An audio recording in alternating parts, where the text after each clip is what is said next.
महाराज आपने हमको क्यों याद किया है? शुंभ ऋषभ ने कहा कि देखो, एक अत्यंत सुंदरी बालिका है, उसको मैंने उसके हित के लिए यह प्रेरणा दी थी, उसको अपने दूध से कहलवाया कि तुम शुंभ या निशुंभ दोनों भाई में से किसी एक से विवाह कर लो, तुम्हारा कल्याण होगा। परंतु वह बालिका युद्ध करने पर उतारू है, तुम जाओ और उस बालिका को पकड़कर मेरे पास ले आओ, ताकि मैं उसके इस औद्धत्य का दंड दे सकूं। रक्तबीज महाराज करोड़ों दैत्यों के साथ युद्ध करने के लिए निकला। इधर जब भगवती ने देखा कि करोड़ों दैत्य युद्ध में आ रहे हैं, तो भगवती के शरीर से विभिन्न देवियां प्रकट होने लगी। हंस रूपी विमान से युक्त ब्रह्माणी देवी प्रकट हुई हैं। नंदी पे सवार भगवती शंकर की शक्ति, जो माहेश्वरी शक्ति है, वो त्रिशूल लेकर के खड़ी हो गई युद्ध में। भगवान कार्तिकेय की जो शक्ति है, कौमारी शक्ति, वह मयूर पर चढ़ करके युद्ध में आ गई। भगवान विष्णु की जो शक्ति है, वह गरुड़ पर विराजमान होकर के वहां पर प्रकट हो गई। इसी प्रकार भगवान का जो वाराह रूप है, उनकी जो वाराही शक्ति है, जो नारसिंही शक्ति है, जो ऐन्द्रीय शक्ति है, सभी युद्ध के लिए आ गए। महान युद्ध प्रारंभ हो गया। समस्त दैत्यों का विनाश प्रारंभ जब हुआ, तो रक्तबीज महाराज बारंबार अट्टहास करते हुए तलवार लेकर के भगवती जगदंबिका के पीछे दौड़ा। भगवती ने एक ही बार से उसके सिर को धड़ से अलग कर दिया। रक्तबीज को फैक्ट्री, ये एक बूंद भी गिर जाता है तो कई रक्तबीज पैदा हो जाते। यह देख करके समस्त देवता अत्यंत उदास हो गए। समस्त देवताओं ने हाथ जोड़ करके भगवती से प्रार्थना प्रारंभ कर दी कि हे भगवती, हे जगदम्बा, विलंब क्यों कर रही हो? जगदम्ब विलंब कहाँ करती हो? दैत्य संहारण वेद उदाहरण, दुष्टन को तुम ही खलती हो। जगदम्ब विलंब कहाँ करती हो? हे जगदम्बा, हे माँ, हे भगवती अम्मा, तुम विलंब क्यों कर रही हो? क्यों हमारे हृदय में तुम डर उत्पन्न कर रही हो? क्यों हमारे हृदय में तुम भय उत्पन्न कर रही हो? अब तो प्रकट हो जाओ। ऐसा कह करके सभी भगवती महाकाली की स्तुति करने लगे। जो राक्षस हैं, काम क्रोध मद लोभ, यही हमारे अंदर मन के राक्षस हैं, रक्तबीज हैं महाराज। व्यक्ति सोचता है कि यह कामना पूरी हो जाएगी तो मैं भगवान के शरण में चला जाऊंगा, परंतु वह जैसे ही कामना पूरी होती है, दूसरी कामना प्रकट हो जाती है। व्यक्ति सोचता है कि मेरे पास 1 लाख रुपया आ जाएगा तो मैं अब भगवान का हमेशा भजन करूंगा। 1 लाख रुपया आता है तो सोचता है कि 1 करोड़ आ जाए। 1 करोड़ आता है तो सोचता है कि अरबपति बन जाऊं। अरबपति बन जाता है तो सोचता है कि खरबपति बन जाऊं। यही रक्तबीज है, कामना ही रक्तबीज है। कामना का कभी नाश नहीं होता। व्यक्ति जब पार्षद रहता है, नगर पालिका का सदस्य, सोचता है कि विधायक बन जाऊं, विधायक बनता है तो सोचता है सांसद बन जाऊं, सांसद बनता है सोचता है कि मंत्री बन जाऊं। इस प्रकार कामनाओं का कभी अंत नहीं होता। कामना कैसे समाप्त हो सकता है? जब भगवती देवी चामुंडा के शरण में जाएं और भगवती चामुंडा अपना विकराल मुंह फाड़ करके सभी कामनाओं को एक साथ खा लें, तभी कामनाओं का नाश हो सकता है, और अन्य किसी भी प्रकार से कामनाओं को नाश नहीं हो सकता। तो रक्तबीज के भय से त्रस्त देवता लोग और कामनाओं से त्रस्त हम मानव लोग, दोनों आइए मिलकर के और भगवती कालिका की स्तुति करते हैं।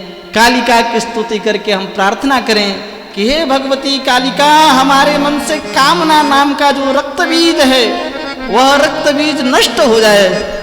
आप हमें अपने शरण में ले लीजिए, हमको और कुछ नहीं चाहिए। चाह गई चिंता गई मनुआ बेपरवाह, जाको कछु न चाहिए सो जग साहंसाह।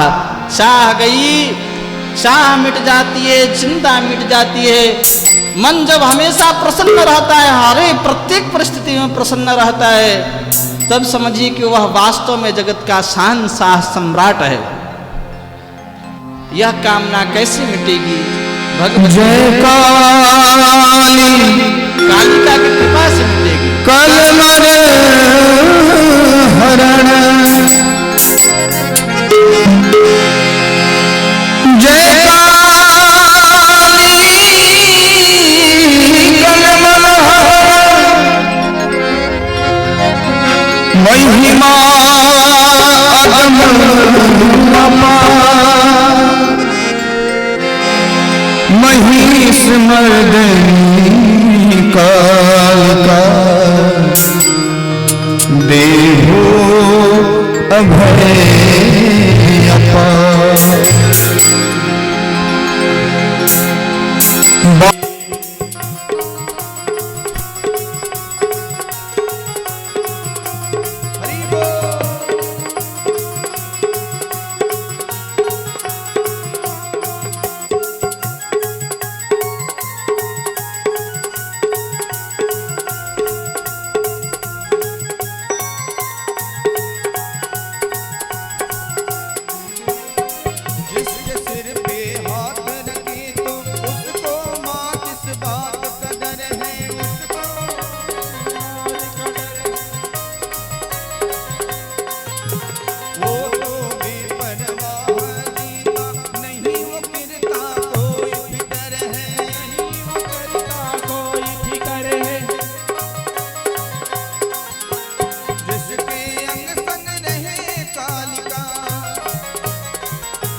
दोनों हाथ उठाएंगे सभी लोग, दोनों हाथ उठाकर और ताली बजाते हुए कहना है, तेरी जय हो, तेरी जय हो, तेरी जय हो कालिका माई, तेरी जय हो कालिका माई, तेरी जय हो कालिका माई, तेरी जय हो कालिका माई।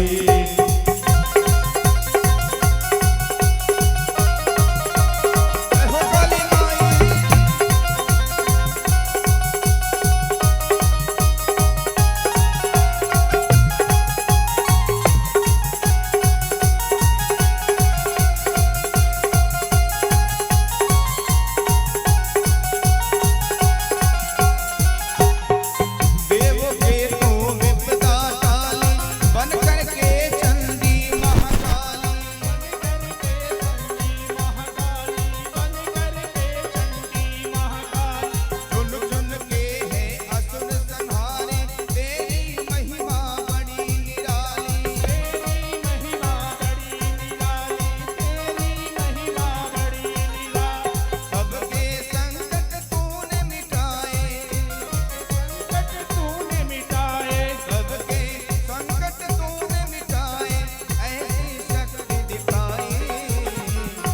दोनों हाथ और ताली बजाते हुए कहना है, ओ तेरी जय हो, तेरी जय हो, तेरी जय हो कालिका माई, तेरी जय हो कालिका माई, तेरी जय हो कालिका माई, तेरी जय हो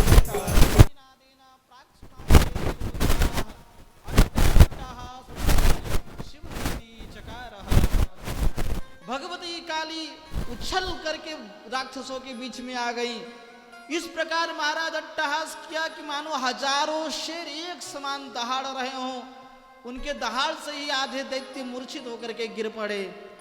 फिर उन्होंने अपने दोनों हाथों को उठा करके भगवती कालिका ने ताली बजाते हुए महान अट्टहास करना प्रारंभ कर दिया।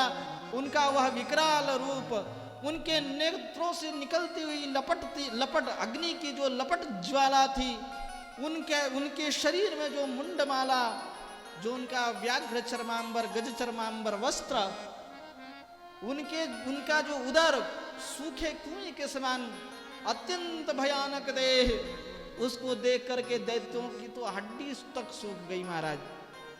जैसे हम लोग चना फांकते हैं उसी प्रकार उन्होंने भगवती कालिका ने पकड़ पकड़ करके दैत्यों को फांकना प्रारंभ कर दिया। पृथ्वी पर खून गिरने का नाम ही नहीं, सब अंदर ही चला जाए। भगवती कालिका के पेट में क्या रक्त बीज उत्पन्न होंगे। भगवती कालिका ने चबेना के समान जितने रक्त बीज प्रकट हो गए थे उन सबको चबाना प्रारंभ कर दिया। एक बूंद भी उनका पृथ्वी पर नहीं गिरा। इस प्रकार रक्त बीज का संहार हो गया। बोलिए रक्त बीज मर्दिनी भगवती चामुंडा की जय हो। जब शुंभ निशुंभ ने देखा कि रक्त बीज जैसा बलवान असुर भगवती चामुंडा के हाथों से मारा गया, तब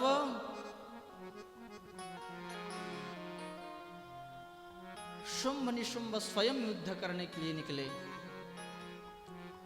निशुंभ और शुंभ के साथ भगवती का भयंकर युद्ध हुआ है। शुंभ निशुंभ के साथ करोड़ों राक्षस थे। भयंकर युद्ध हुआ। युद्ध करते करते निशुंभ जब मारा गया तब शुंभ ने भगवती से कहा कि देखो